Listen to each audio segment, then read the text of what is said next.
haleluya seluruh jemaat pada siang hari ini. Aduh kurang semangat nih. Haleluya. Mari kita bangkit berdiri dan kita dapat bersalaman satu dengan yang lainnya sambil menanyakan kabar kita pada hari ini.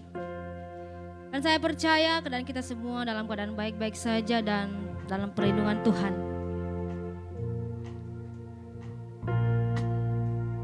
Silahkan duduk kembali umat jemaat Tuhan. Ya, mari kita berikan tepuk tangan bagi Tuhan Yesus pada siang hari ini. Kurang meriah, lebih lagi berikan tepuk tangan bagi Tuhan. Selamat datang, selamat beribadah bagi kita di Minggu 23 Oktober 2022. Minggu keempat bagi kita di bulan Oktober, di mana sebentar lagi kita akan mengakhiri tahun ini, tahun 2022, dan kita akan memasuki tahun 2023. Saya percaya banyak sekali berkat Tuhan yang luar biasa menyertai kehidupan kita. Dan Bapak Ibu saudara terkasih, kita bersyukur juga buat kesetiaan kita di sepanjang tahun ini beribadah kepada Tuhan. Tetap setia mengikuti ibadah doa syafaat, ibadah 4D, begitu juga ibadah-ibadah jaringan lainnya. Dan bagi teman-teman kita yang belum setia beribadah, kita ingatkan mereka kembali untuk dapat beribadah bersama-sama dengan kita di tempat ini. Dan tetaplah kita berdoa sama seperti 1 Tesalonika 5 ayat 17 berkata, tetaplah berdoa. Karena inilah akhir zaman di mana iblis tidak senang kalau kita setia beribadah. Iblis tidak senang kalau kita melakukan hal yang benar. Maka oleh sebab itu firman Tuhan mengatakan tetaplah berdoa. Katakan ke sebelahmu tetaplah berdoa. Dan pada hari ini pembelajaran agama Kristen bagi kelas 1 sampai dengan kelas 6 SD akan dimulai jam 2 siang. Kepada Bapak Ibu Saudara yang memiliki anak akan dapat mempersiapkan anaknya untuk mengikuti pembelajaran agama Kristen pada hari ini. Dan ayat renungan bagi kita pada minggu ini diambil dalam Matius 28 ayat 20. Saya mengajak kita semua untuk bangkit berdiri. Matius 28 ayat 20, dan ajarlah mereka melakukan segala sesuatu yang telah kuperintahkan kepadamu, dan ketahuilah aku menyertai kamu senantiasa sampai kepada akhir zaman. Bersama-sama kita membacanya, Matius 28 ayat 20. Dan ajarlah mereka melakukan segala sesuatu yang telah kuperintahkan kepadamu, dan ketahuilah aku menyertai kamu senantiasa sampai kepada akhir zaman. Tuhan Yesus memberkati, selamat beribadah. Haleluya GKI Padang. Wow, sangat luar biasa Tuhan kita, amin. Bila kiranya terang kita bercahaya dimanapun kita berada. Yes, come on kita puji dia. Kami mau Tuhan bercahaya dimanapun kami berada. Terang-Mu Tuhan ada dalam kehidupan kami. Firman terangi jalanku, perisai iman di setiap waktu, lindungiku dari segala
sepanjang hanya di dalam namanya, di dalam kuasa-Nya pasti tersedia kemenangan bagiku selama.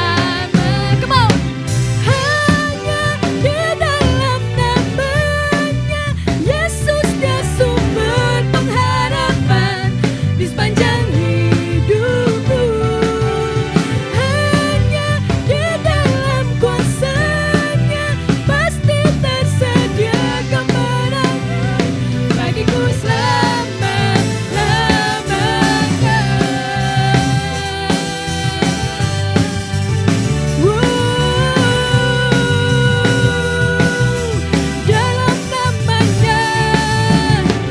Dalam namanya ada pengharapan, dalam kuasa-Nya kemenangan. Dalam namanya ada pengharapan, dalam kuasa-Nya kemenangan.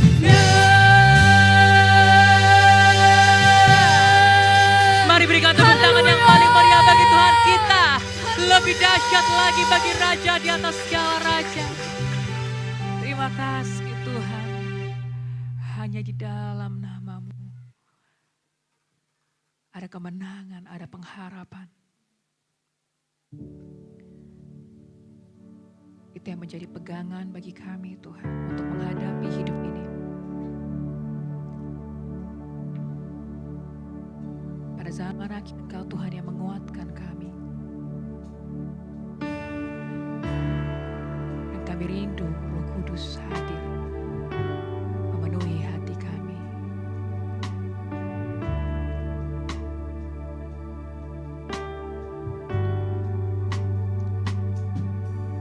Kami datang penuhi panggilan-Mu Tuhan.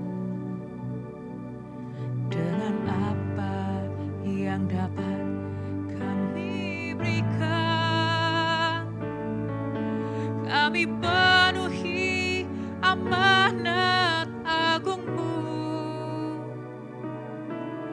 menyelamatkan jiwa yang tersesat. Kami datang penuhi panggilan-Mu Tuhan. Dengan apa yang dapat kami berikan, kami penuhi amanat agung-Mu, melayani yang lelah dan terbeban. Urapi kami Tuhan dengan kuasa Roh Suci. Bila hati yang terbeban dan penuh kasih ilahi, penuhi kami dengan kuasa dari tempat yang tertinggi, dan teguhkan semua kesaksian.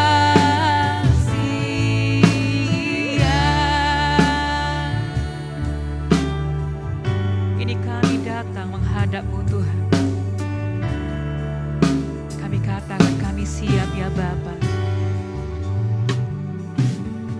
Kami datang penuhi panggilan-Mu Tuhan.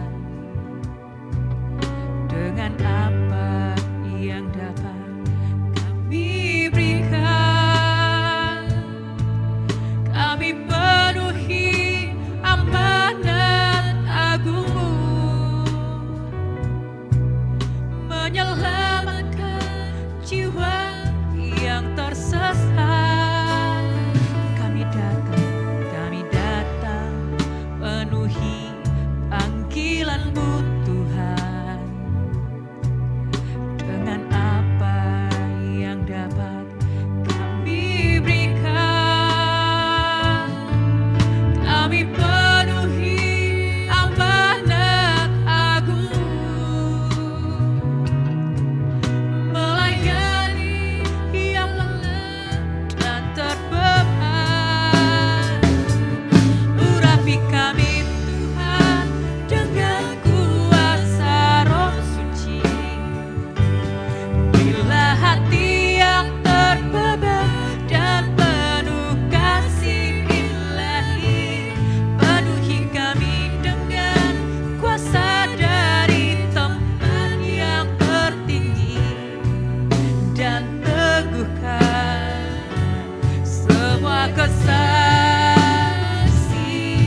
Ini kami umat-Mu Tuhan.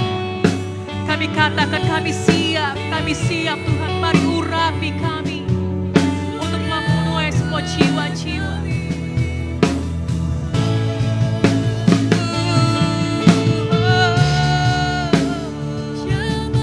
Kami siap Tuhan, hidup kami hanya untuk-Mu.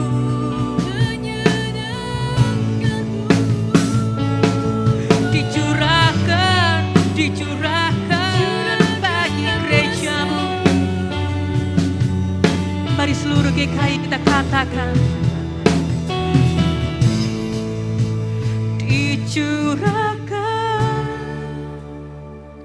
dicurahkan sekarang. Ku rindu kuasa Roh Kudus penuhiku. Curahkanlah sekarang. Ku rindu kuasa-Mu Roh Kudus nyata di dalamku. Dicurahkan sekarang. Ku rindu kuasa Roh Kudus penuhiku.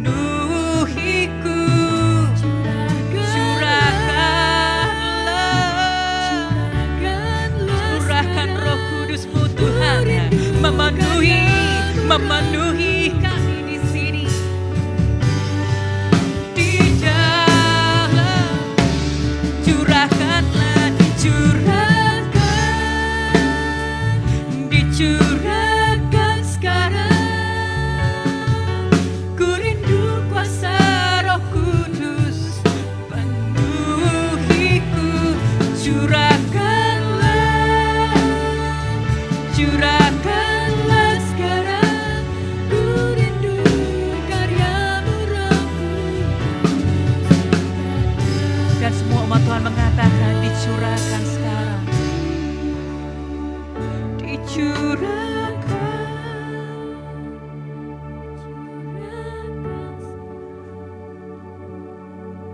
Ku rindu kuasa Roh Kudus penuhiku. Curahkanlah Tuhan. Curahkanlah sekarang. Ku rindu karya-Mu Roh nyata di dalam. Ku rindu karya-Mu Roh nyata di dalam. Dan kami katakan padamu Tuhan, ku rindu karya-Mu Roh Kudus nyata di dalam.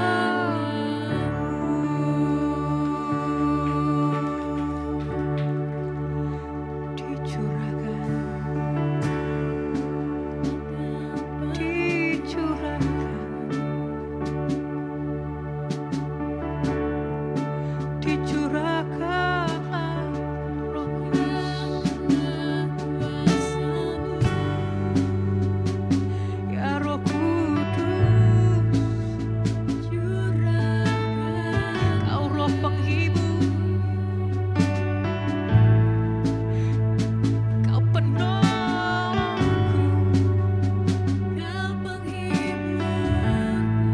dan Kau pelindung di saat ku mengalami setiap masalah.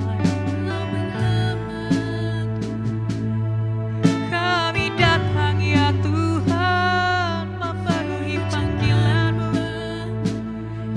Kami datang ya Tuhan, masuk dalam hadirat-Mu.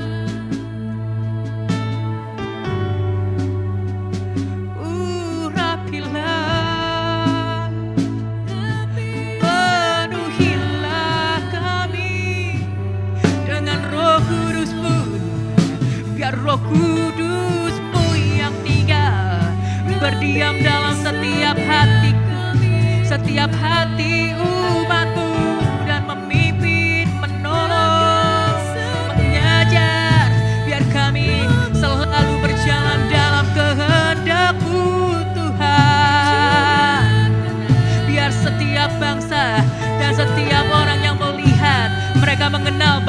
Yesuslah Tuhan, dan hidup kami adalah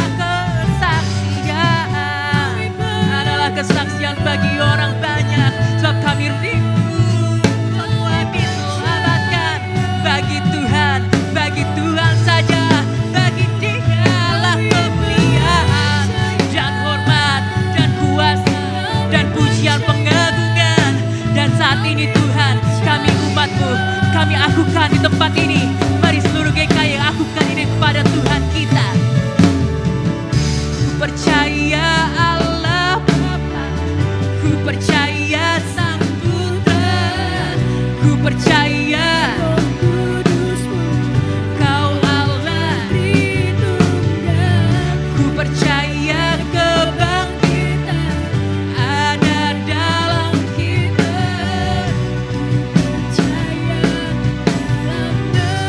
ku percaya Allah Bapa, ku percaya Sang Putra, ku percaya Roh Kudus, Kau Allah Tritunggal, ku percaya kebangkitan ada dalam kita, ku percaya Yesus. Kami percaya Tuhan. Ku percaya hidup kekal, lahirnya anak darah, orang kudus bersekutu, gereja yang kudus. Ku percaya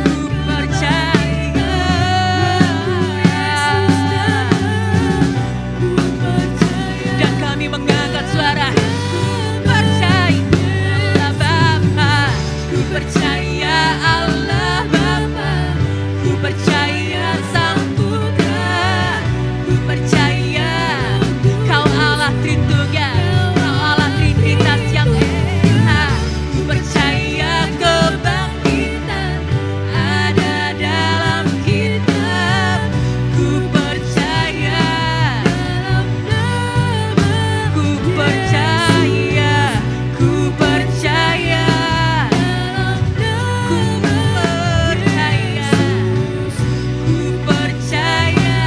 Dalam nama Yesus. Mari berikan tepuk tangan bagi Dia adalah Allah yang luar biasa, yang sanggup melakukan segala perkara.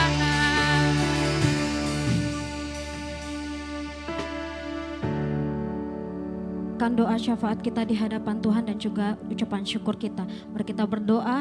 Bapa yang baik, terima kasih Tuhan, kami bersyukur buat setiap anugerah-Mu yang sungguh melimpah dalam kehidupan kami. Kami percaya Engkau Allah Tritunggal yang senantiasa memberkati, menuntun kami Bapa.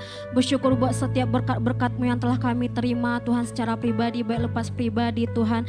Kami juga bersyukur Tuhan bahwasannya Tuhan Engkau menetapkan kami Tuhan sebagai anak-anak-Mu Tuhan. Kami percaya buat kuasa-Mu. Kami bersyukur buat berkat-Mu Tuhan, bukan hanya sebagai Tuhan Yesus berkat rohani, tapi juga Tuhan kesehatan, baik juga keuangan kami Bapa yang kami perlukan. Terima kasih Tuhan, terima kasih Bapa yang baik. Engkau mencukupkan segala sesuatu yang Tuhan Yesus bagi kami, sehingga kami tidak perlu kesusahan, kami tidak perlu kekhawatiran, tapi kami percaya bahwa Tuhan yang akan memberkati, memelihara kami, menolong kami, menuntun kami. Kami juga bersyukur Bapa bahwa kesetiaan-Mu ya Tuhan, sehingga pada hari ini kami sampai di hari ini Tuhan, itu semua karena tuntunan Tuhan, itu semua karena anugerah-Mu, itu semua karena berkat-Mu Tuhan dalam kehidupan kami. Terima kasih ya Roh Kudus, Engkau menuntun kami, Engkau membimbing kami, sehingga pada hari ini kami tetap setia di dalam naungan-Mu ya Tuhan. Terpujilah nama-Mu ya Bapa, dan pada saat ini kami satukan hati kami ya Tuhan, kami menaikkan doa kami kepadamu Bapa. Pakailah kami setiap umat-Mu Tuhan,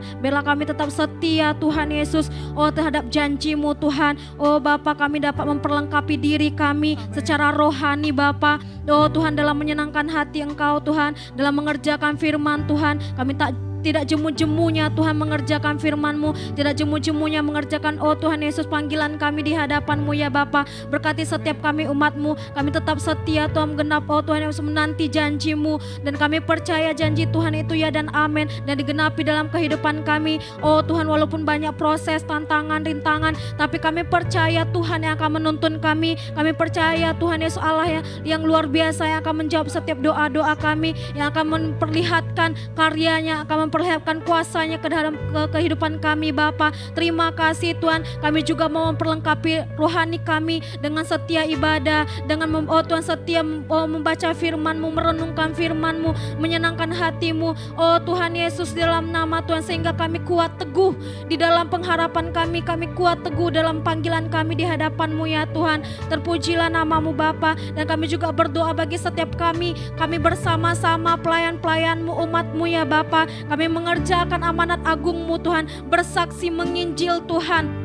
Berdoa bagi setiap jiwa-jiwa Bapa. Kami tidak jemu-jemunya Tuhan Yesus menjadikan diri kami Tuhan, melatih diri kami menjadi berkat bagi sekitar kami. Pakailah kami Tuhan Yesus, pakai kami Bapa untuk mengerjakan amanat agung-Mu ini Tuhan, sehingga setiap kami bersama-sama Tuhan memberitakan Injil-Mu, dari mulai Tuhan keluarga kami, Tuhan Yesus sekeliling kami, Tuhan Yesus lingkungan kami.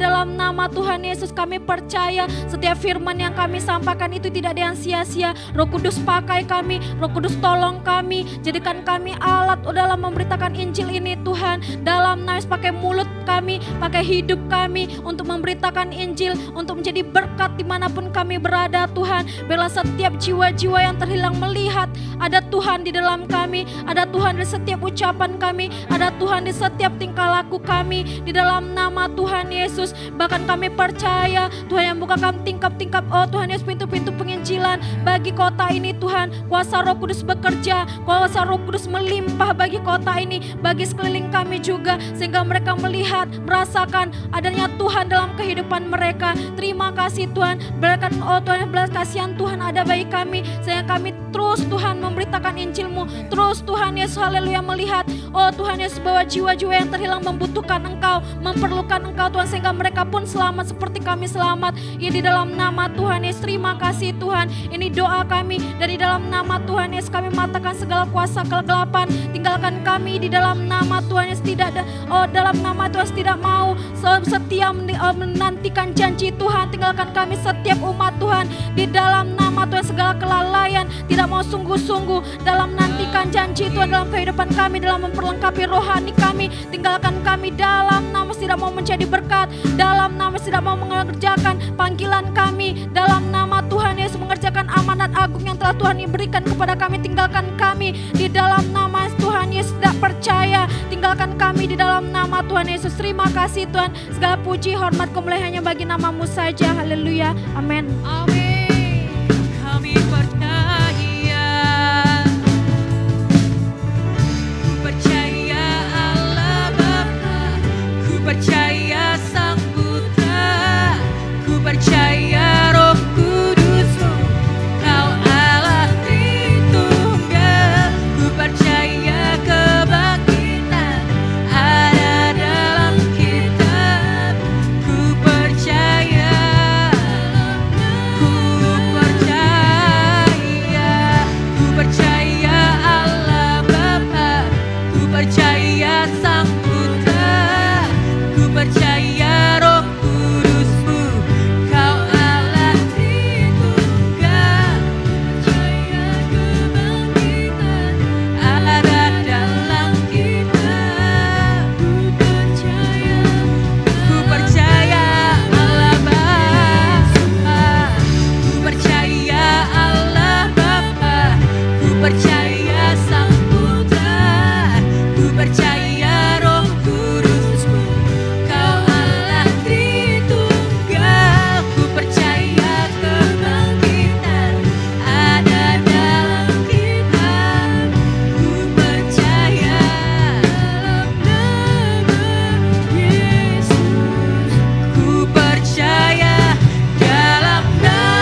Tuhan satu-satunya yang kami percaya.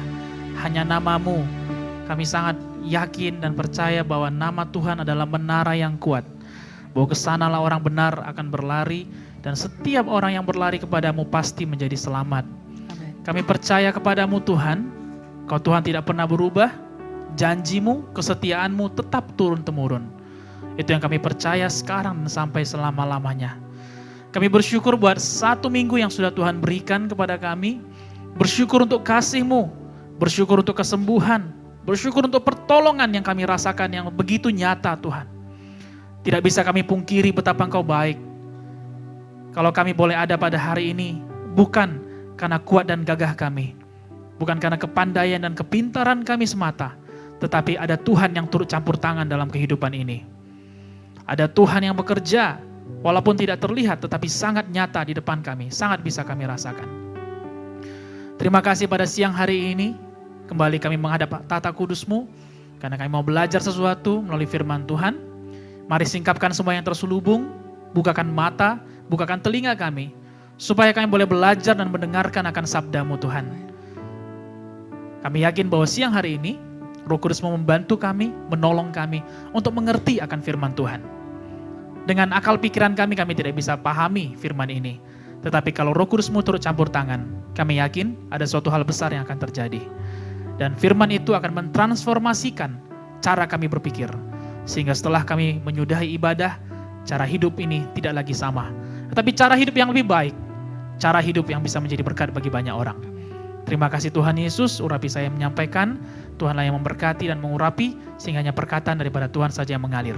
Di dalam nama Yesus kami menolak dan menghancurkan segala kekerasan hati, segala hati yang tidak subur di dalam nama Yesus, segala keraguan akan firman Tuhan, tinggalkan kami. Di dalam nama Yesus, kami bersyukur dan kami berdoa, dan mari kita sama-sama berkata, amin. Tepuk tangan yang meriah bagi Tuhan Yesus, Bapak Ibu Saudara. Silakan duduk. Silakan duduk Bapak Ibu Saudara yang terkasih.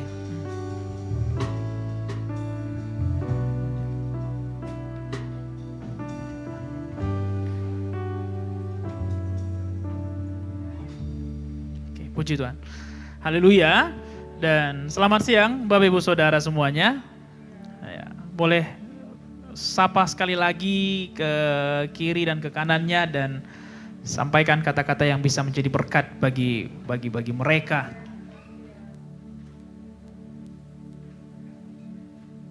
Alright. Tanya bagaimana kondisinya, apakah dia sukacita, apakah dia sehat, apa kabarnya, bagaimana pekerjaannya, bagaimana how is your week, bagaimana minggu yang sudah dia lewati.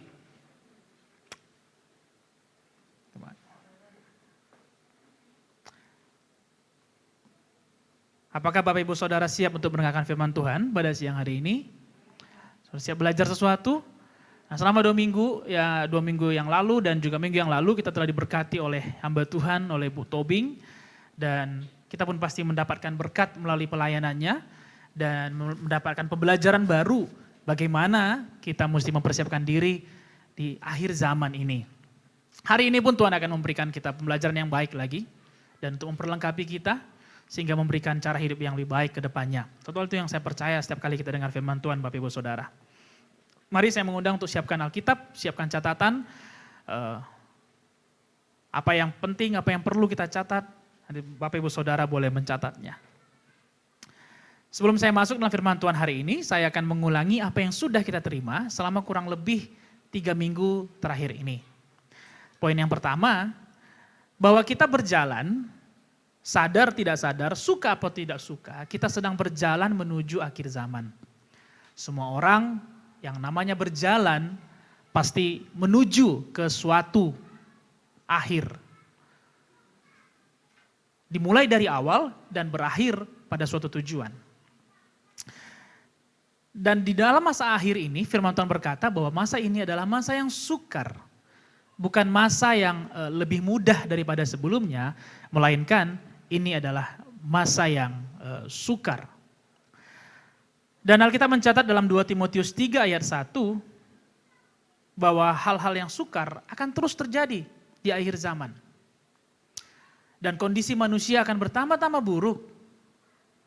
Nah, ini yang menjadi poin kedua, bahwa kondisi yang buruk tidak hanya terjadi di luar gereja. Justru Paulus mengingatkan Timotius mengenai kondisi manusia pada akhir zaman, karena kondisi ini bisa terjadi di dalam gereja. Sama-sama katakan, di dalam gereja. Itu sebabnya kita perlu berjaga-jaga. Sama-sama kita katakan, berjaga-jaga. Kalau orang di luar sana yang belum kenal Kristus dan mereka berbuat yang tidak baik, menurut saya itu hal yang wajar. Karena mereka belum kenal kebenaran. Tetapi bagi kita yang sudah kenal kebenaran, lalu kemudian ikut ke dalam roh akhir zaman, itu tidak wajar. Itu sebabnya kita perlu berjaga-jaga. Poin yang ketiga, kasih karunia Allah menyelamatkan kita. Dan kita diselamatkan bukan hanya untuk berhenti di keselamatan, tetapi dibawa kepada pemulihan. Sama-sama katakan pemulihan.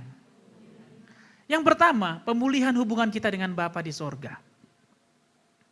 Yang kedua, pemulihan roh kita dibersihkan. Yang ketiga, pemulihan jiwa kita, pikiran dan perasaan kita. Yang keempat, pemulihan tubuh kita. Nah, poin 1 dan 2, itu Yesus kerjakan satu kali dan sampai selamanya.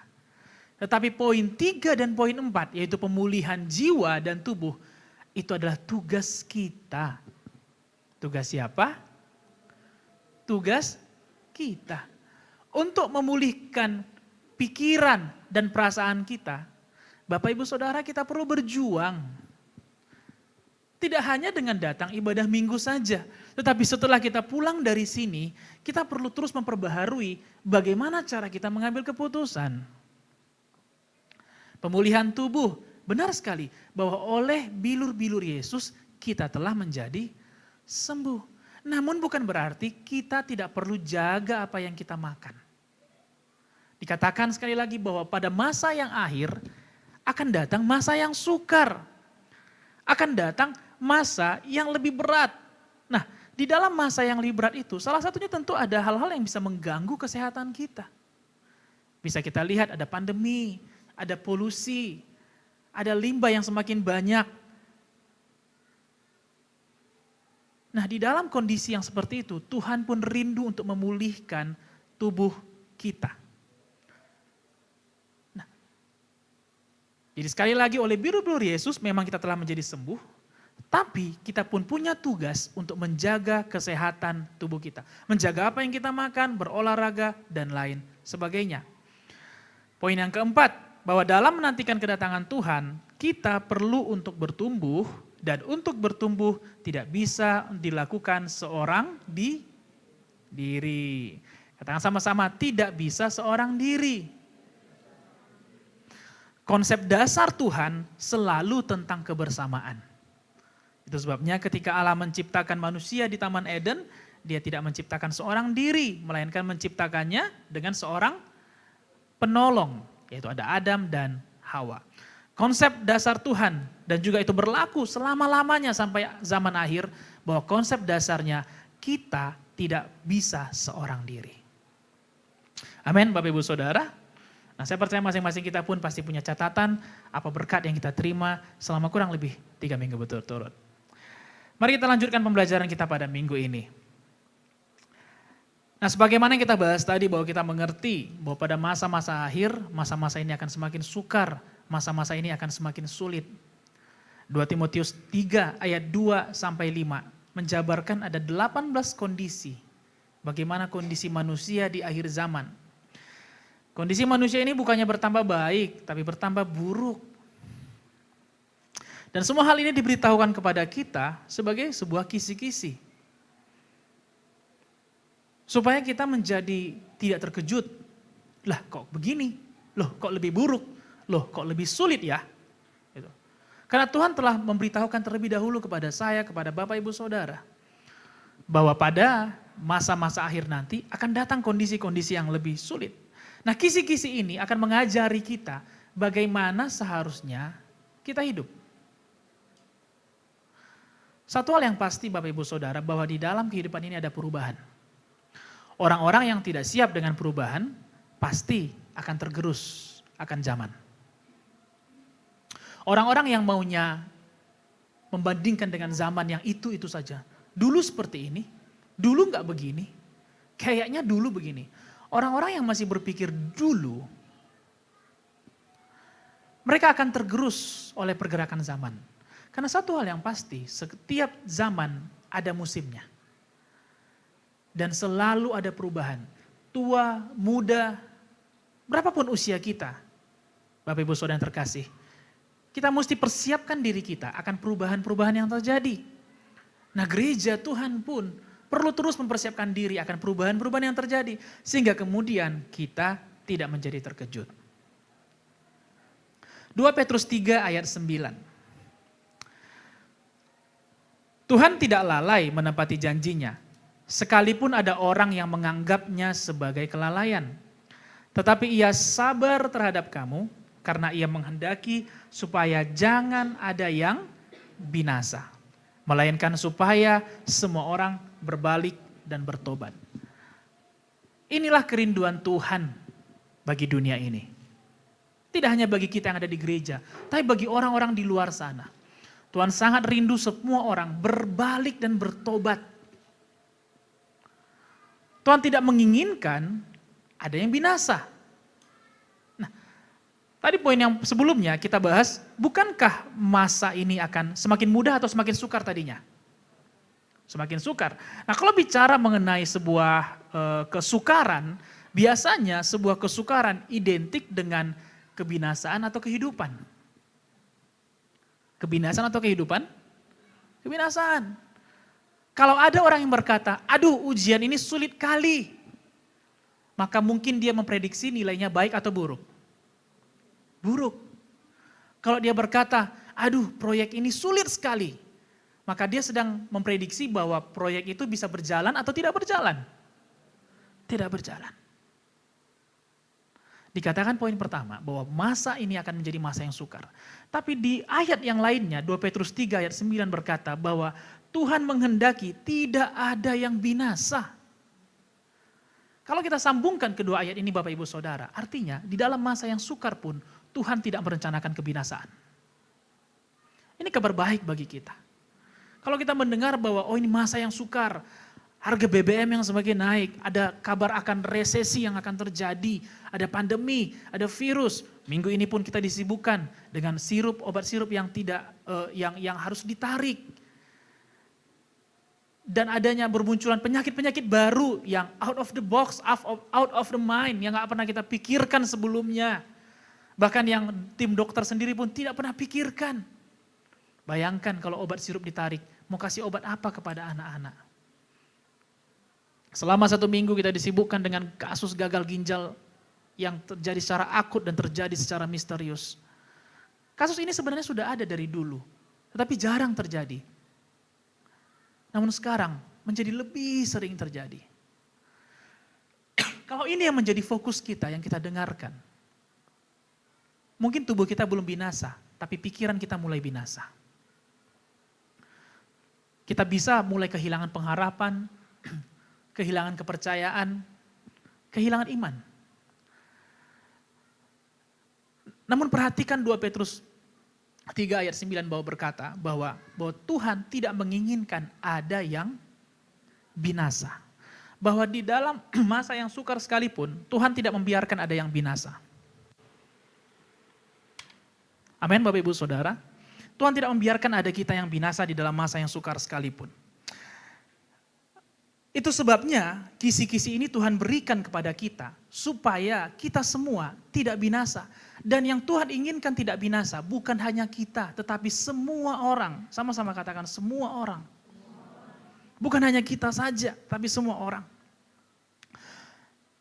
Kisi-kisi ini diberikan kepada kita semua sehingga masa sukar yang sekarang ini tidak membinasakan orang yang percaya kepada Yesus. Oleh sebab itu Alkitab memberikan kunci kepada kita. Kita bisa lihat dalam Matius 24 ayat 3 sampai 12.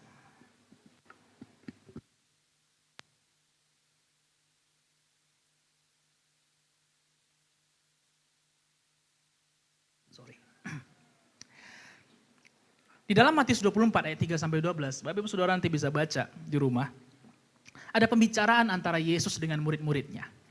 Pembicaraan ini terjadi di Bukit Zaitun dan mereka sedang membicarakan di mana murid-muridnya bertanya, "Hei Tuhan, apakah yang akan terjadi pada akhir zaman nanti? Apa sih yang akan terjadi? Dan kalau dunia ini berakhir, apa sih yang akan terjadi?" Lalu kemudian Yesus menjabarkan apa-apa saja yang akan terjadi. Yesus tidak hanya memberitahukan bahwa gambaran akan apa yang terjadi, namun Yesus juga memberikan kepada murid-muridnya cara agar tidak menjadi binasa.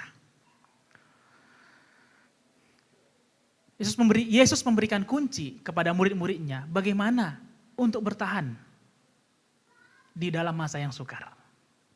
Ada dua. Kita lihat yang pertama Matius 24 ayat 14. Mari kita baca. Dan Injil kerajaan ini akan diberitakan di seluruh dunia menjadi kesaksian bagi semua bangsa. Sesudah itu barulah tiba kesudahannya. Jadi kesudahan segala sesuatu tidak akan terjadi sebelum Injil didengarkan oleh semua orang. Ini kabar baik atau kabar buruk? Ini kabar baik atau kabar buruk? Kalau ini kabar buruk, maka ayat ini akan berkata, tidak peduli Injil sampai ke semua orang atau tidak, kesudahannya akan tetap tiba, akan tetap datang. Tapi Yesus berkata, dan Injil kerajaan ini akan diberitakan di seluruh dunia. Menjadi kesaksian bagi semua bangsa. Sesudah itu, artinya setelah semua ini terpenuhi, barulah kesudahannya tiba. Bukankah ini menunjukkan bahwa Dia adalah Bapa yang baik? Kalau Tuhan yang kita sembah adalah Bapa yang jahat, maka Dia nggak akan peduli. Biar saja masa yang sukar. Biar saja Injil belum tersebar ke semua orang. Yang penting kalau sudah waktunya, ya udah waktunya. Tidak. Ini adalah bentuk kasih karunia Tuhan yang lain selain daripada keselamatan, Bapak Ibu Saudara. Kasih karunia-Nya tidak hanya keselamatan yang terjadi di kayu salib. Tetapi kasih karunia Tuhan memberikan kita waktu. Supaya Injil bisa didengarkan oleh semua orang. Dan sesudah itu terjadi, barulah kesudahannya tiba. Artinya apa? Masing-masing kita punya tanggung jawab menentukan kapan kesudahan ini berakhir. Murid-muridnya bertanya kepada Yesus, Tuhan kapan dan apa tandanya? Lalu Yesus berkata, jangan kamu fokus akan tanda-tanda itu. Semua ini memang harus terjadi. Tetapi fokuslah kepada ini. Bahwa Injil ini harus diberitakan kepada semua orang. Bahwa Injil ini harus sampai kepada semua orang. Sekali lagi ada banyak bad news yang tersebar di sekeliling kita. Mata kita melihat, telinga kita mendengar. Pikiran kita pun memikirkan. Tidak bisa dipungkiri. Walaupun mungkin kita bukan orang yang suka lihat berita. Tapi pasti muncul di story Instagram, di algoritma Instagram kita, di Facebook atau di Twitter. Pasti muncul berita enggak? Apalagi yang yang punya handphone Android biasanya muncul bukan iklan tetapi kayak iklan berita. Sehingga menarik kita untuk mengklik berita tersebut. Tuhan mau kita tidak fokus kepada hal-hal buruk yang sedang terjadi. Melainkan fokus kita apakah Injil ini sudah diberitakan. Tuhan mau katakan kepada murid-muridnya, apapun yang terjadi bukan kamu gak peduli. Tapi jangan itu yang menjadi patokannya. Patokannya adakah orang-orang lain sudah mendengarkan kabar baik ini. Dan sekali lagi ini adalah bentuk kasih karunia yang lain. Bagaimana Tuhan berikan kesempatan bagi kita untuk memberitakan Injil. Katakan kiri kanannya, untuk memberitakan Injil. Ini cara yang pertama, yaitu untuk bertahan agar tidak binasa, yaitu memberitakan Injil. Yang kedua, Matius 24 ayat 13. Tetapi orang yang bertahan sampai pada kesudahannya akan selamat. Cara yang kedua, bagaimana supaya selamat? Bagaimana supaya tidak binasa? Cara yang kedua adalah sama-sama katakan dengan kuat, bertahan. Wah, kurang kencang. Bertahan. Katakan kiri kanannya, bertahan. Tuhan tidak hanya menginginkan orang yang sudah mendengar Injil, mereka selamat. Atau mereka lahir baru. Tetapi Tuhan inginkan mereka bertahan. Tuhan inginkan orang-orang yang hari ini beribadah, tidak hanya sekali ini beribadah, tetapi bertahan beribadah. Tuhan tidak inginkan orang yang memberikan perpuluhan pada hari ini, hanya satu kali itu aja memberikan perpuluhan. Tapi Tuhan mau bertahan memberikan perpuluhan. Tuhan tidak hanya menginginkan kita hanya menolong orang yang lemah. Satu kali, one time event, contohnya Christmas pada waktu Natal saja. Tapi Tuhan inginkan kita bertahan untuk memberikan dan menolong orang-orang yang lemah. Jadi tidak hanya untuk satu kali, tetapi untuk bertahan. Bertahan artinya terus menerus. Tuhan tidak menginginkan ada yang menjadi lemah dan berubah imannya. Karena ia rindu semua orang yang percaya mendapatkan mahkota kehidupan sebagai hadiah dari ketahanan kita percaya sampai akhir. Tuhan rindukan setiap orang yang percaya bertahan, karena hanya orang yang bertahan yang bisa melihat akhirnya. Saya akan berikan sebuah kesaksian. Tahun 2013 saya didiagnosa TB kelenjar, tuberkulosis kelenjar. Ini terjadi pada waktu saya pengabdian di Pasaman Barat. Ada 2 benjolan di leher kanan saya, satu besar, satu lebih kecil. Satu sebesar kurang lebih telur bebek. Ya. Satu lagi lebih kecil sekitar telur puyuh. Ya.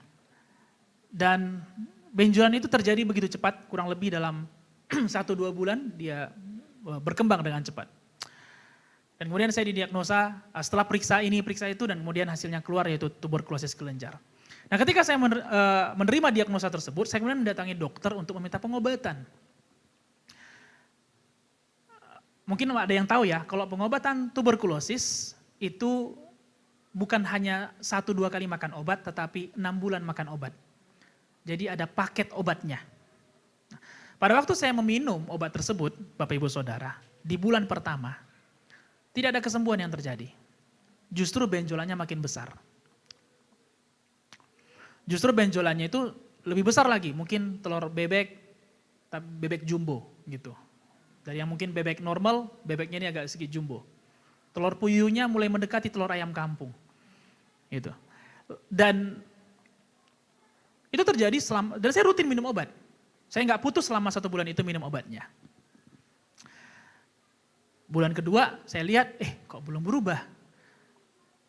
Apakah kemudian saya berhenti? Ya. Saya datang kepada dokternya, lalu saya bilang sama dokternya, "Dok, saya rasa ada yang salah yang perlu saya ubah."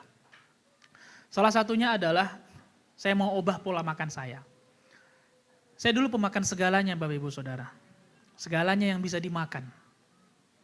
Nah, mungkin ada juga yang seperti itu di sini kan. Nah, saya bilang, ada yang perlu saya ubah. Dan pada waktu itu dokter itu menyarankan, ya sudahlah kita nggak usah minum obat lagi, Lip, kamu operasi saja. Saya bilang saya nggak mau operasi, Dok. Kasih saya obat 1 bulan lagi dan saya akan ubah apa yang perlu saya ubah. Di bulan kedua saya kemudian mengubah makanan saya mulai memperlengkapi dapur saya, beli kuali, kompor dan lain sebagainya, dan kemudian mulai masak sendiri. Tidak lagi jajan di luar, tidak lagi makan-makan yang instan-instan, dan kalaupun jajan seperlunya saja. Puji Tuhan, setelah bulan kedua lewat, benjolan itu berkurang sangat-sangat drastis. Di kunjungan saya bulan ketiga, bahkan dokternya pun terkejut karena benjolannya mengecil. Apakah kemudian saya berhenti? Bolehkah saya berhenti? Tidak. Saya kemudian melanjutkan lagi bulan ketiga, keempat, kelima, sampai bulan keenam. Saya ingat bahwa ada kontrak tidak tertulis antara saya dengan dokternya. Bahwa obat itu, no matter what happen, tidak peduli apapun yang terjadi, obat itu harus 6 bulan diminum. Jadi walaupun bulan pertama benjolannya tidak mengecil, apakah saya boleh berhenti? Tidak. Di bulan kedua benjolannya drastis mengecil, apakah kemudian saya boleh berhenti? Tidak. Karena ada kontrak tidak tertulis bahwa berhentinya obat itu bukan karena benjolannya mengecil atau membesar, tapi berhentinya obat itu karena tenggang waktunya terpenuhi.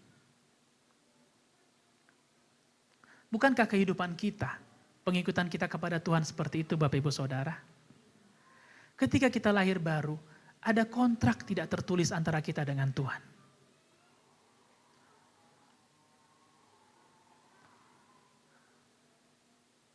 Mungkin masing-masing kita ada yang memiliki motivasi ketika awal-awal mengikut Tuhan. Mungkin karena berkat, mungkin karena jodoh, mungkin karena rumah, mungkin karena rumah tangga, mungkin karena hubungan.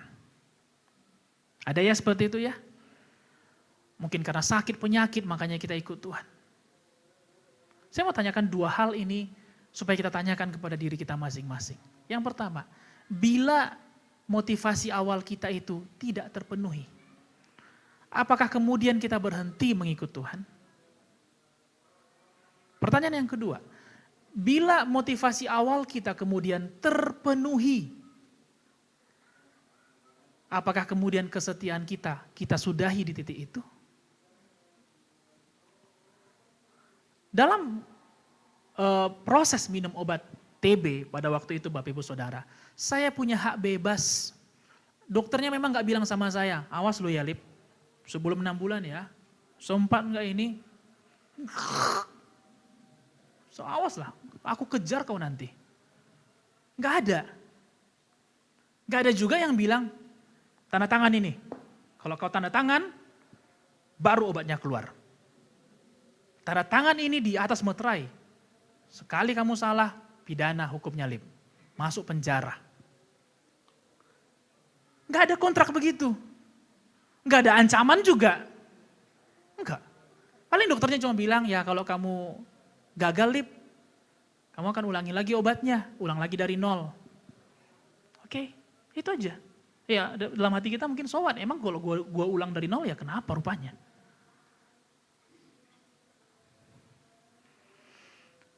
Ada kontrak tidak tertulis yang mengatakan apapun yang terjadi, obat itu mesti selesai 6 bulan. Dan ketika kita lahir baru, ketika kita menerima Yesus sebagai Tuhan dan Juru Selamat kita, ada kontrak tidak tertulis bahwa kita akan mengikuti Dia apapun yang terjadi. Dan kita mengikuti Dia bukan untuk kurun waktu yang panjang. Sehingga kemudian kita berkata, saya sudah lama ikut Tuhan. Aduh dibandingkan kamu belum ada apa-apanya. Masih seujung jari, aku udah puluhan tahun ikut Tuhan. Kontrak kita dengan Tuhan bukan untuk kurun waktu yang panjang, tapi kontrak kita sampai akhirnya tiba.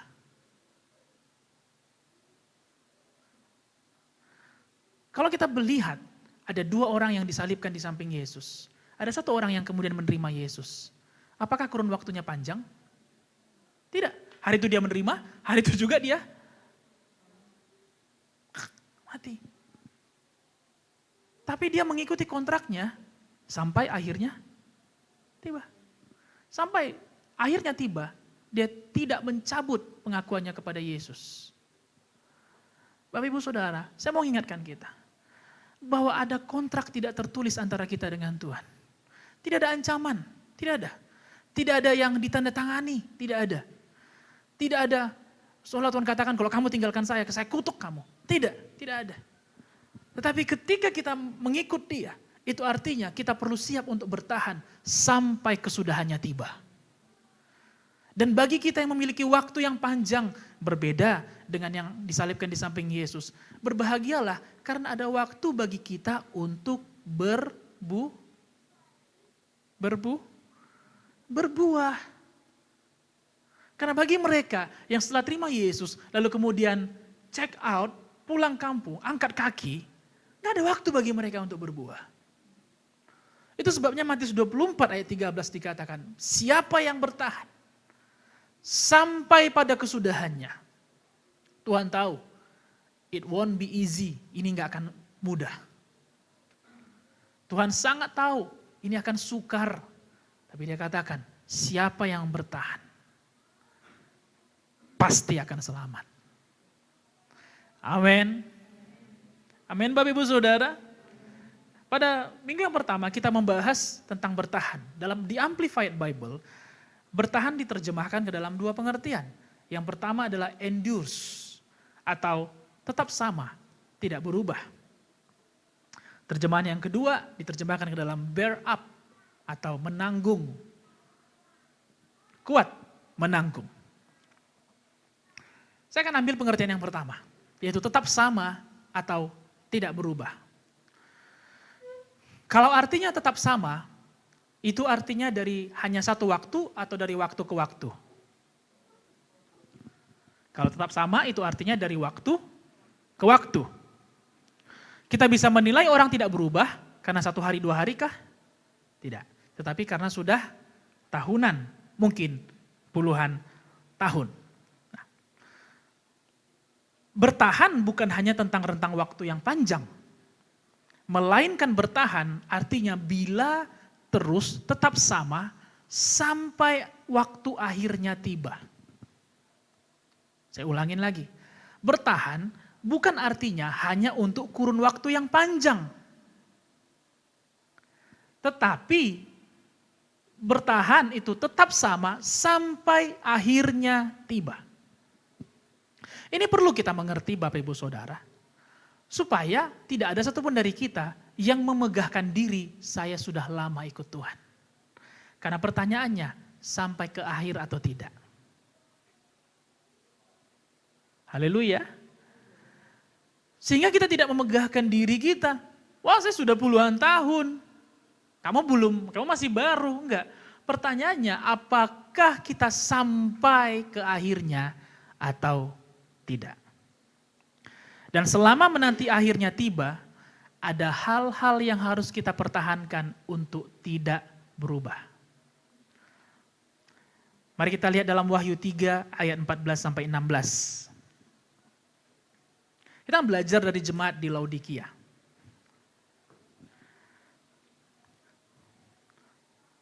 Dan tuliskanlah kepada malaikat jemaat di Laodikia.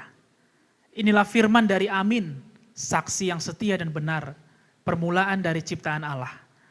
Aku tahu segala pekerjaanmu, engkau tidak dingin dan tidak panas. Alangkah baiknya jika engkau dingin atau panas. Jadi karena engkau suam-suam kuku dan tidak dingin atau panas, aku akan memuntahkan engkau dari mulutku. Ada hal-hal yang harus dipertahankan sembari kita menanti akhirnya tiba. Dari jemaat Laodikia kita akan belajar dua hal. Yang pertama, Tuhan menegur jemaat di Laodikia. Siapa yang ditegur? Jemaat atau bukan jemaat? Jemaat. Siapa jemaat di sini? Coba tanya kiri kanannya. Siapa jemaat di sini? Saya pun jemaat di sini. Siapa jawabannya? Kita. Tuhan menegur jemaat. Yang ditegur bukan orang luar Bapak Ibu Saudara. Orang luar yang belum kenal Yesus justru diselamatkan. Tetapi bagi mereka yang sudah percaya kepada Yesus, mereka perlu ditegur. Kita perlu ditegur supaya cara hidup kita tetap sesuai dan selaras dengan firman Tuhan. Oke. Jadi ketika menantikan sampai akhirnya tiba, kita nggak akan lepas dari teguran. Kita nggak lepas dari nasihat. Nah jangan karena teguran, nasihat, kemudian kita merasa, aduh susah kali. Nah, nasihat itu untuk teguran itu untuk perbaiki. Nah, jadi marilah kita sembari menunggu waktunya tiba, saling menasehati, saling menegur, saling membangun. Amin. Yang kedua, apa yang ditegur Tuhan kepada jemaat di Laodikia? Tuhan menegur mereka karena mereka suam kuku. Dikatakan bahwa kamu tidak panas dan tidak dingin. Suam-suam kuku artinya tidak panas, tidak juga dingin. Jadi di tengah-tengah. Di tengah-tengah. Nah, kemudian saya mulai elaborasi apa sih yang Tuhan maksudkan dengan panas dan dingin ini. Saya akan berikan contohnya tentang kompres, mengompres. Pernah mengompres ya Bapak Ibu Saudara? Nah, di dalam medis pun ada kompres panas dan ada kompres dingin. Enggak ada, Bu nanti kompresnya dengan suam-suam kuku saja ya. Enggak. Kompres itu harus kompres yang panas atau kompres yang dingin. Kompres yang dingin selalu sifatnya untuk menyegarkan, untuk refreshing. Itu sebabnya kalau orang habis olahraga, kan ini ya, pegel ya. Pegel kan, misalnya nge-gym atau kayak kemarin kita main badminton, itu pegel, pasti kita akan taruhkan es dan kemudian rasa pegelnya menjadi hilang. Saudara bisa lihat orang-orang yang bertanding di lapangan sepak bola, ketika mereka cedera, lalu mereka kan disemprotkan. Itu bukan soda kue, bukan. Itu adalah cairan yang sifatnya dingin. Atau gas, itu adalah gas yang sifatnya dingin. Tujuannya sehingga rasa nyeri yang timbul, rasa sakit yang timbul akibat benturan yang kuat, menjadi segar kembali. Seringkali kalau kita capek, kita hidupkan keran mandi air dingin supaya, atau pagi-pagi baru bangun masih letih, masih pingin tidur, tapi begitu kena air dingin, kita akan langsung segar. Gak ada orang yang kena air dingin, makin ngantuk. Ada. Mungkin siap mandi mungkin terjadi. Tetapi ketika mandi pasti dingin itu menyegarkan. Kompres panas. Ketika benjolan sudah jadilah. Biasanya kalau baru awal kita akan kompres dulu dengan dingin. Tapi setelah kompres dingin tetap terjadi benjolan atau tetap terjadi hematom misalnya. Maka kita akan bilang sama ibunya, sama orang tuanya atau sama pasiennya. Pak, Bu, kompres dengan panas ya. Tujuannya supaya terjadi vasodilatasi atau pelebaran pembuluh darah sehingga kemudian bengkaknya susut dengan cepat. Dan kemudian pasien menjadi sembuh. Saudara juga bisa lihat mereka yang mengalami osteoartritis, pengapuran, nyeri-nyeri di lututnya, atau yang mengalami gangguan di saraf-saraf yang ada di lehernya. Ketika mereka pergi fisioterapi, mereka bukan disiram dengan air es. Karena ketika disiram, sarafnya akan menjadi jadi. Tetapi mereka akan disinar dengan sinar inframerah. Lampu yang memancarkan gelombang inframerah. Lampu itu menghasilkan energi panas. Dipancarkan langsung ke lutut atau ke bagian-bagian yang nyeri. Sehingga kemudian pasien itu menjadi sembuh. Tuhan katakan, kamu tidak menyegarkan dan tidak juga menyembuhkan.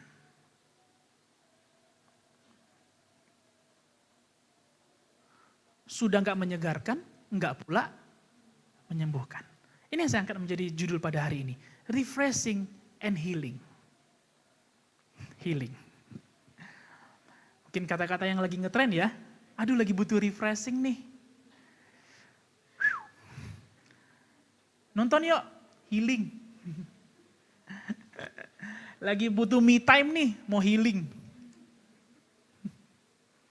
Refreshing and healing. Bicara mengenai kesegaran dan kesembuhan, di manakah ini terjadi Bapak Ibu Saudara?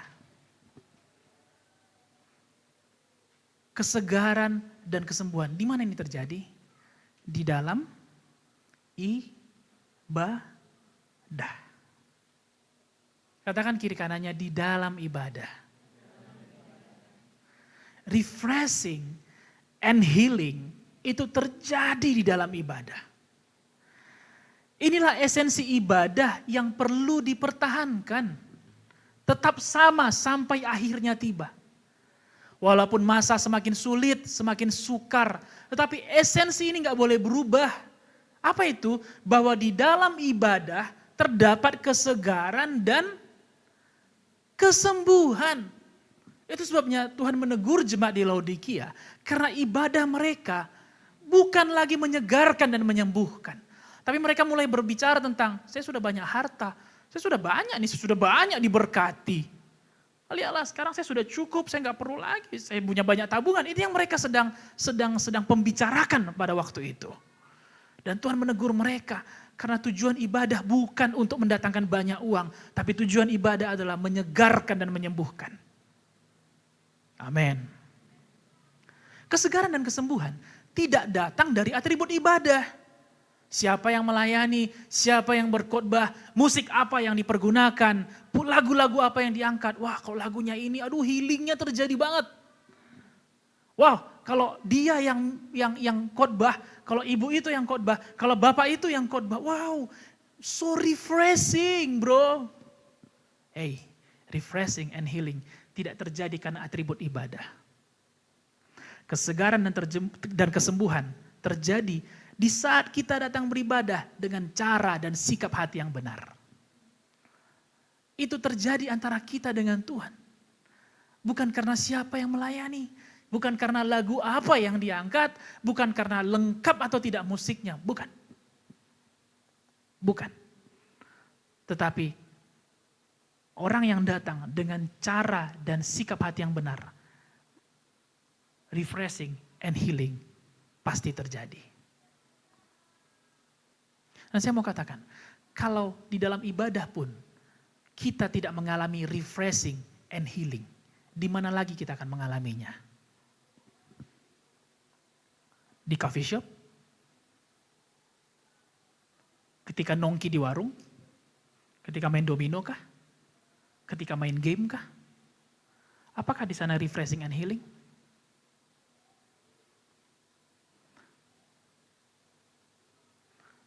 Daud berkata, kemanakah aku dapat pergi menjauhi rohmu?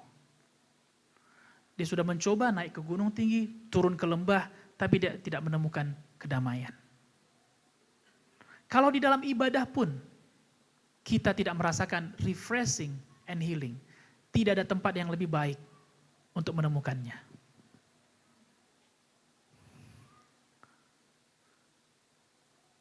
Dan kalau kita tidak menemukan refreshing and healing di dalam ibadah, itu bukan karena orang lain. Bukan karena pelayan-pelayannya kurang berdoa, bukan karena pelayan-pelayannya kurang ramah, bukan. Mungkin karena kita datang tidak lagi dengan cara dan sikap hati yang benar. Dan itu perlu diperbaiki. Perlu apa? Di akhir firman Tuhan saya akan ajak kita melihat Mazmur 100 ayat 1-5. Bagaimanakah cara dan sikap hati yang benar di dalam beribadah, sehingga kemudian ibadah kita menghasilkan refreshing and healing. Mari kita lihat Mazmur 100 ayat 1-5. Mazmur untuk korban syukur. Bersorak-soraklah bagi Tuhan, hai seluruh bumi.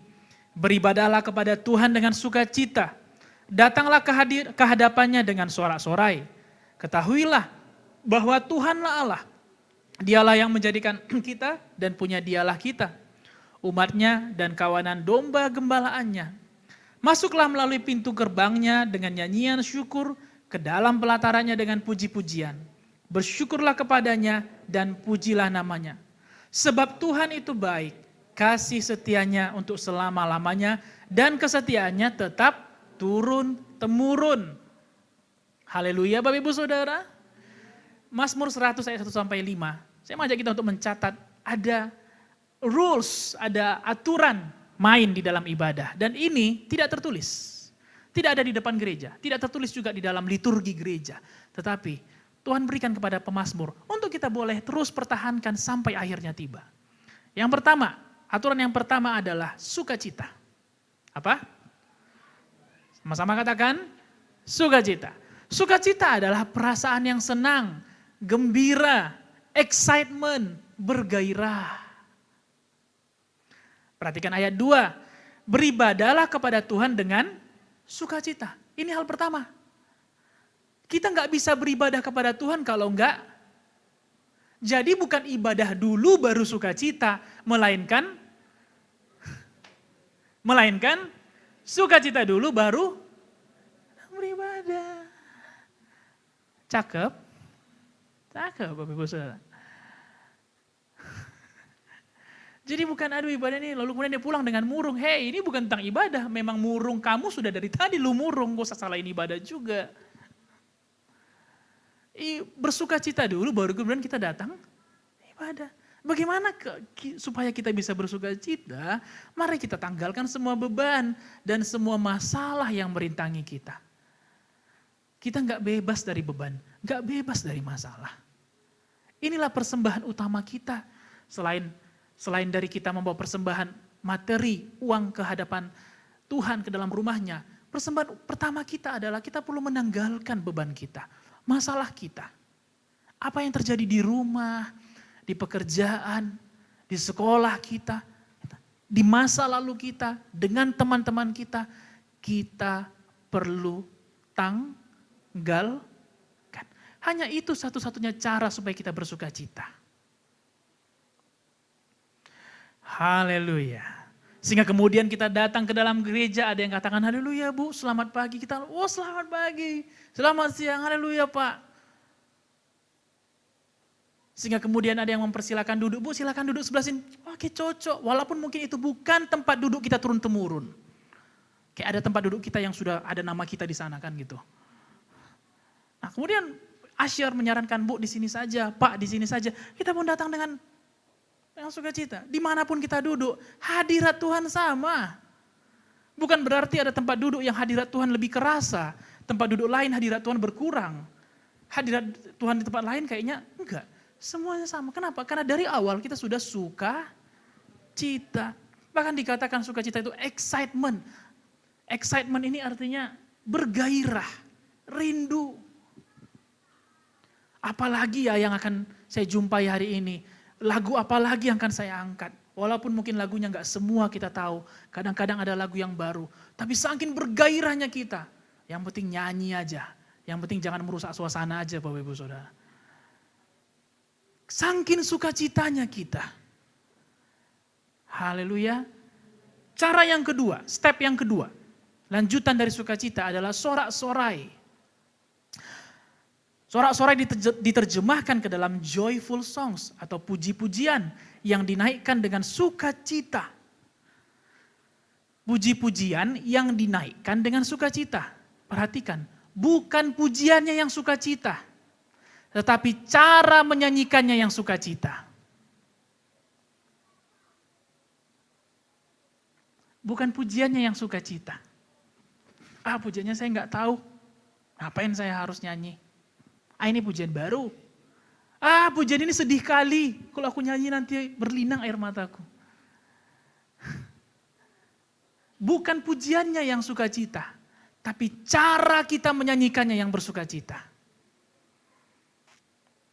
Hanya orang yang bisa merasakan kebaikan Tuhan dan menghargainya. Yang bisa membawakan pujian dengan sorak-sorai. Pujian yang dinaikkan dengan sukacita membawa kita untuk dapat berdiri di hadapan Tuhan dan merasakan kehadirannya. Sorak-sorai itu tidak hanya di mulut Bapak Ibu Saudara, tetapi ada bahasa tubuh kita, ada ekspresi tubuh kita. Memang tidak ada tidak ada sebuah ketentuan bahwa kalau datang ke gereja karismatik atau kalau datang ke GKI maka harus bertepuk tangan, harus angkat tangan, harus melompat. Enggak ada. Semua kita bebas jadi apa adanya. Benar bukan? Tetapi tanda kita bersorak-sorai pasti ada bahasa tubuh kita. Pasti ada ekspresi tubuh kita. Contoh-contoh klasik seperti pada waktu merayakan gol, selebrasi gol. Gak ada yang menselebrasi gol dengan yeah. Gak ada Bapak Ibu Saudara. Apalagi sudah greget, gol. Dan ternyata bahkan tidak gol saja pun, orang-orang menunjukkan ekspresi yang sangat ekspresif. Benar bukan? Gak ada yang kayak gol. Rupanya gak gol. Gak gol. Mereka pasti gol. Wah tidak gol. Saking dia ekspresifnya. Padahal tidak gol. Sorak-sorai itu nyata dari bahasa tubuh kita. Yang ketiga, puji-pujian atau praise. Memuji atau mengungkapkan hal-hal yang baik. Saya percaya gak semua yang baik terjadi bagi kita, bukan. Mungkin bagi beberapa orang minggu ini minggu yang baik. Bagi yang lainnya minggu ini minggu yang kurang baik. Wajar aja Bapak Ibu Saudara. Gak usah kemudian kita menjadi sentimental. Senyum-senyum kau sekarang, iyalah minggumu bagus. Dia sukacita datang nih kan. Apa senyum-senyum? Biasa aja lah, gak semua orang sesukacita kau itu ya. Hei, gak usah sentimental Bapak Ibu Saudara. Gak usah rusak sukacita orang lain.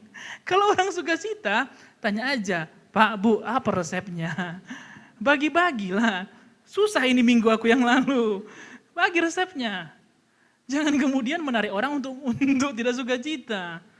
Jangan lebar kali senyum itu. Hargai juga orang yang sedih. Ada firman Tuhan, menangis dengan orang menangis, bertawa dengan orang tertawa. Pakai firman Tuhan pula itu. Aduh. Tanya, kenapa sukacita? Aku minggu ini berat. Apa sih resepnya? Haleluya Bapak Ibu Saudara. Yang ketiga adalah puji-pujian. Memuji Tuhan. Oh sorry, yang ketiga, masalah. Yang ketiga ucapan syukur. Ada sedikit kesalahan dalam menulis, sorry Bapak Ibu Saudara. Saya bahas dulu puji-pujian deh. Puji-pujian artinya ya tidak selalu minggu kita baik. Tetapi kenapa kita bisa memuji Tuhan? Kenapa kita bisa katakan Tuhan kau baik? Tuhan terima kasih. Tuhan engkau panjang sabar. Tuhan engkau penuh rahmat dan kasih karunia. Karena kita memuji Tuhan bukan karena apa yang terjadi. Melainkan kita memujinya karena kita tahu pribadinya. Orang yang bisa memuji orang lain bukan karena apa yang sedang terjadi. Tetapi karena kita kenal pribadinya. Amin Bapak Ibu Saudara. Yang keempat adalah ucapan syukur. Harusnya yang ketiga ucapan syukur, yang keempat puji-pujian. Yang keempat ucapan syukur, thanksgiving. Hanya orang yang bisa merasakan kebaikan Tuhan dan menghargainya yang mampu untuk bersyukur. Kalau kita menganggap apa yang terjadi ini karena kita, karena kepintaran kita, karena kerja keras kita, lalu kita bilang, lah gaji ini kan saya terima karena saya kerja. Lah gaji ini kan bertambah ya karena saya lembur. Ya betul sih, gak ada salahnya juga itu Bapak Ibu Saudara, gak salah. Tapi kalau kita bisa sehat untuk bekerja, bukankah itu karena Tuhan? Kalau kemudian kita punya pekerjaan, dikala orang lain kehilangan pekerjaan, bukankah itu karena Tuhan?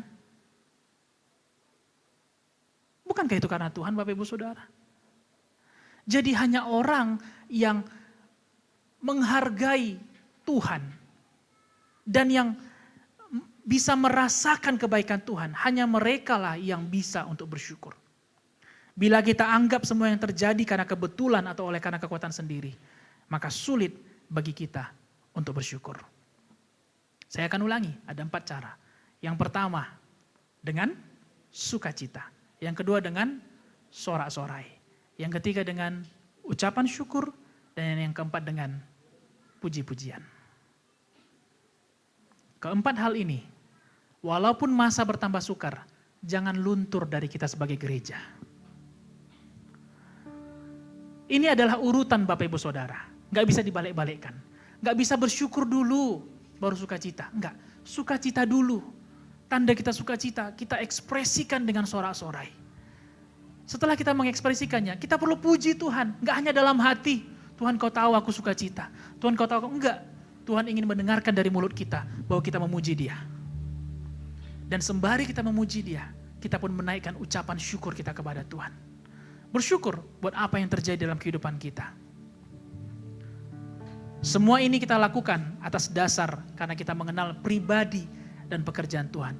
Apakah pribadi dan pekerjaan Tuhan? Ini disampaikan dalam ayat 3 dan ayat 5. Yang pertama, Tuhanlah Allah. Yang kedua, Tuhan yang menjadikan kita dan kita adalah kawanan dombanya. Artinya Tuhan yang pelihara kita. Yang ketiga, Tuhan itu baik. Yang keempat, Tuhan itu penuh dengan kasih setia dan kasih setianya untuk selama-lamanya. Apapun masa yang terjadi, dia tetap Tuhan. Bagaimanapun sukarnya yang terjadi, kita adalah kawanan dombanya. Dia yang memelihara kita.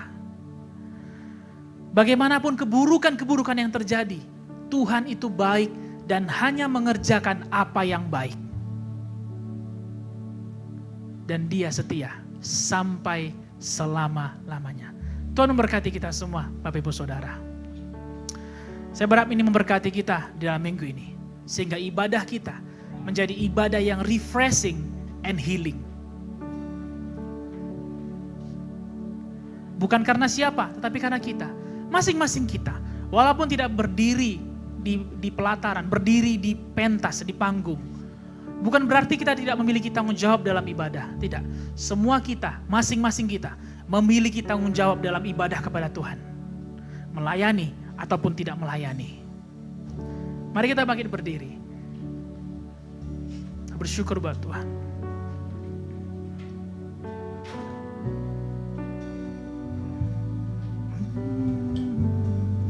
Inilah yang ku renungkan setiap waktu. Nyanyian pujian dan pengagungan kepadamu. Biarlah manis kau dengar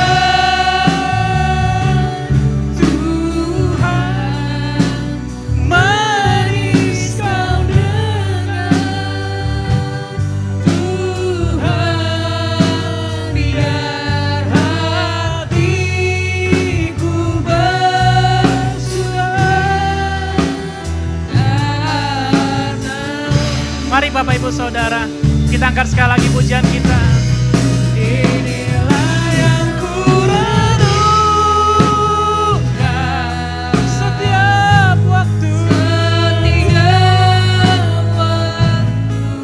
Nyanyian pujian dan pengagungan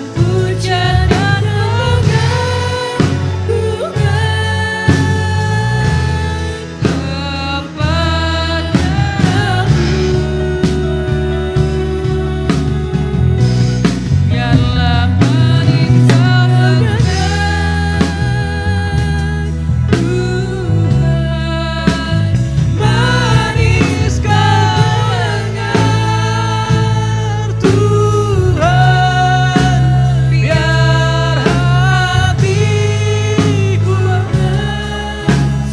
Kami mau menyembah Engkau Tuhan, Raja di atas segala raja. Raja di atas segala raja. Kami tinggikan Kau sekali lagi Tuhan.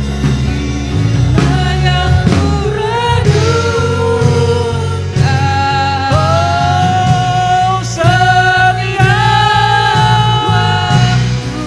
nyanyian pujian dan pengagungan. Nyanyian pujian dan pengagungan kepadamu. Biarlah manis kau dengar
Biarlah manis setiap kali kami datang ke hadirat-Mu. Biarlah setiap pujian, setiap nyanyian kami menjadi sebuah ukupan yang harum di hadapan Engkau Tuhan. Engkaulah Allah kami, Raja di atas segala raja. Hari ini kami diingatkan kembali bahwa ada cara yang harus kami pertahankan, bagaimana kami harus beribadah kepada Tuhan. Suatu kontrak yang tidak tertulis, tetapi kami diingatkan bagaimana Daud memuji Engkau dengan sukacita, dengan sorak-sorai, dengan ucapan syukur dan dengan puji-pujian. Demikianlah cara kami untuk datang kepadamu Tuhan semesta alam. Bagaimanapun yang terjadi, sesulit apapun, sesukar apapun, ajari kami, bantu kami, dan ingatkan kami Roh Kudus, supaya dengan cara yang benar kami datang ke hadirat-Mu. Sehingga setiap kali ibadah dilangsungkan, di sana ada refreshing dan ada healing di dalam ibadah tersebut. Bukan karena siapa yang melayani, bukan karena atribut-atribut ibadah, bukan. Tetapi karena kami datang dengan cara dan sikap hati yang benar. Sehingga di sana terjadi kesegaran dan terjadi kesembuhan. Kami berdoa Tuhan, dimanapun ibadah dilangsungkan, apakah di dalam gereja ini, di dalam ruangan ini, apakah di 4D, di doa syafaat, di pertemuan pelayan, di doa semalaman, dimanapun ibadah dilangsungkan, kami berdoa di sana ada kesembuhan dan ada kesegaran. Kami datang ke dalam ibadah tersebut bukan menantikan orang berkati kami, tidak, tapi kami datang untuk memberkati orang-orang yang ada di sana, sehingga mereka pun merasakan kesegaran dan kesembuhan yang mengalir dari dalam diri kami. Terima kasih Tuhan Yesus. Biarlah kami semua Jemaat GKI Padang menjadi jemaat yang dewasa, yang terus bertahan sampai Tuhan Yesus datang kedua kalinya. Terima kasih buat semuanya. Hari ini kami memberikan persembahan kami Tuhan. Tidak lupa kami bawa persembahan materi kami ke hadapan-Mu. Kami berdoa supaya semuanya ini memperlengkapi pekerjaan Tuhan sampai sempurna. Dan kami berdoa apa yang tinggal pada kami cukupkan, bahkan sampai berkelimpahan. Tidak akan kekurangan orang-orang yang percaya kepada Tuhan. Berikan hikmat untuk mengaturkannya. Berikan hikmat juga untuk mengalokasikan, sehingga kami menghindari pengeluaran-pengeluaran yang tidak berguna. Kami fokus kepada apa yang berguna bagi diri kami dan untuk menolong orang lain. Terima kasih Bapa, kami boleh beribadah. Kami mengucapkan doa kami, syukur kami bagi bangsa dan negara kami. Terima kasih untuk perlindungan-Mu sampai pada hari ini. Dan kami berdoa supaya bangsa kami terus berjalan kepada kemajuan, berjalan kepada kehidupan. Apapun kabar buruk yang sedang kami dengarkan, hal-hal yang terjadi di sekitar kami berdoa bahwa Tuhan yang kami sembah lebih ajaib daripada apapun. Dan Dia pegang kendali atas Indonesia. Kami berdoa supaya setiap hal yang buruk segera dipulihkan Tuhan. Sehingga bangsa kami ini bisa membangun dirinya kembali. Berdoa bagi pemerintahan, berikan mereka hati Bapa dan hati yang mengasihi, hati yang melayani kepada rakyat Indonesia. Berdoa juga bagi Sumatera Barat dan bagi Kota Padang. Kami percayakan kota kami kepada tangan pengasihan Tuhan. Tuhan yang menjagai, Tuhan yang melawat, dan Tuhan yang memberkati. Dan berdoa bagi semua gereja-gereja di kota ini, bergandengan tangan dan berdampak Tuhan bagi kota. Tidak menjadi gereja yang vakum, tetapi menjadi gereja yang aktif dan memberikan dampak yang baik dimanapun kami ada. Terima kasih Bapa, kami bersyukur kami boleh beribadah. Berkatilah gembala sidang, Tuhan berkati hamba-Mu ini, pemimpin kami, memberikan dia kekuatan, memberikan dia visi dan tuntunan, sehingga dia bisa menuntun gereja-Mu sampai kepada kebenaran-Mu Tuhan, sampai kepada akhirnya. Berkati keluarga gembala ministry, berkati juga Tuhan para pelayan, para pengerja di dalam gereja, dan berkati juga Tuhan semua para leaders di dalam gereja ini. Mereka yang sudah berjeri lelah untuk mempersiapkan hari ini pun, berkatilah mereka semua Bapa. Apa yang sudah mereka korbankan, waktu, tenaga, pikiran, Tuhan kembalikan berlipat-lipat kali ganda. Terima kasih Bapa, kami bersyukur kami boleh beribadah, dan kami percaya apa yang tadinya belum kami temukan, kami sudah menemukannya. Apa yang tadinya terlihat sukar bagi kami percaya Tuhan sudah memberikan jalan keluar bagi kami. Terima kasih Bapa, kami akan pulang dari membungkus kami. Berkati setiap kendaraan, dan berkati juga Tuhan semua kami kembali kepada pekerjaan. Kami kuat sehat, apa yang kami kerjakan pun diberkati dengan luar biasa. Setiap tanah yang kami pijak, kami percaya Tuhan memberkati tanah tersebut. Di dalam nama Yesus kami menghancurkan segala belalang belahap, segala kutuk, sakit penyakit, segala tumor kanker tinggalkan tubuh kami, kematian di dalam nama Yesus. Segala penyakit sampar tidak bisa menjamah kami orang-orang yang percaya kepada Tuhan. Di dalam nama Tuhan Yesus. Terima kasih Bapa, kami bersyukur kepadamu. Marilah Bapak Ibu Saudara yang terkasih, angkatlah kedua tangan kita ke surga dan terimalah dengan iman kasih karunia daripada Allah Bapa menyertai kita dan persekutuan dengan Tuhan Yesus Kristus, Juru Selamat yang telah mati dan yang telah bangkit menebus kita. Dan terimalah persekutuan yang manis dan yang intim dengan Roh Kudus, sahabat dan penolong kita dari hari ini sampai Yesus datang menjemput kita kedua kalinya. Terimalah berkat ini dengan iman dan hiduplah sebagai orang-orang yang lebih daripada pemenang. Dan semua kita yang percaya dan diberkati berkata, amin. Amin, amin, amin. Haleluya. Tuhan berkati Bapak Ibu Saudara. Have a good Sunday. Sampai kita bertemu di ibadah kita selanjutnya.